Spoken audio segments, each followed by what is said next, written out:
So guys, I just watched Zombieland last night, and if you're wondering, is it worth watching, I would say yes. If you're the type of person that doesn't really like to pay to watch a movie in theater, I don't know. You know, if you're willing to pay for it, it'll be worth your money, because it was a pretty good movie. If you're the type of person that doesn't like to spend money on movies that aren't loaded with explosions and special effects, you may want to just wait for this one to hit your rental store, because it doesn't really have a whole ton of special effects.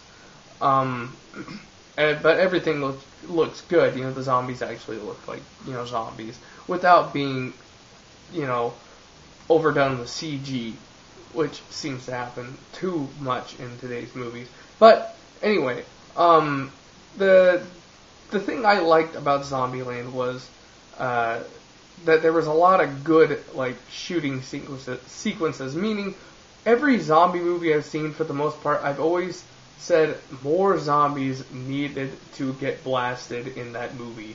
Because sometimes they'll run around with guns for the whole movie, and maybe like a few zombies at most will get shot, and I want to see more. I don't know, maybe this makes me a violent person, I don't know.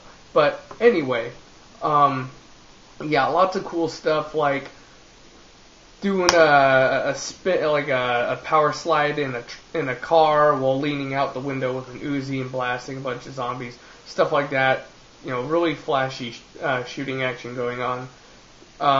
So yeah, I was satisfied in that respect. It's finally a zombie movie with guns that are being used commonly throughout the movie. A really good cameo appearance. You may already know who it is. I'm not going to say it. I'm not going to be the one to ruin it for you. But yeah, great cameo from an actor that really hasn't been doing a whole ton with his talent lately. So, and it was awesome. I loved it. It was like my favorite scene in the whole movie was having that guy in it. And every character in the movie pretty much had a pretty good character. You know, it was good character development in the movie.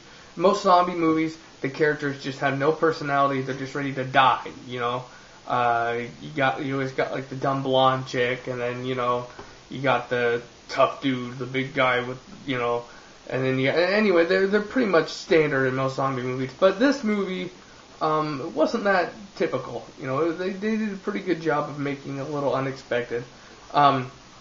And the romance that was in the movie was not overdone. I mean, it wasn't like hard to believe. You know, I mean, it seemed like a feasible relationship that could, you know, happen in real life. But I'm not gonna go into detail about that. Don't want to, you know, spoil anything for you.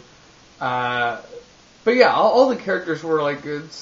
Certain characters were funny, certain characters, you know, had their insecurities, certain characters, you know, just were super tough, even though they, you know, didn't look it. So, anyway, I'm rambling on about character development. Good character development in this movie, better than most zombie movies I've seen, at least since the old Dawn of the Dead movie. That one had good character development. So, anyway, watch Zombieland if you feel like spending your money. It's definitely worth watching.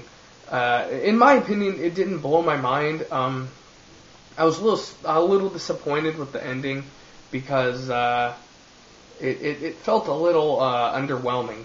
You know, there's this big action scene, and then it ended. You know, it didn't really feel concluded in a way. But yeah, Zombieland, good movie. If I was to rate it out of 10, I'd probably give it an 8 out of 10.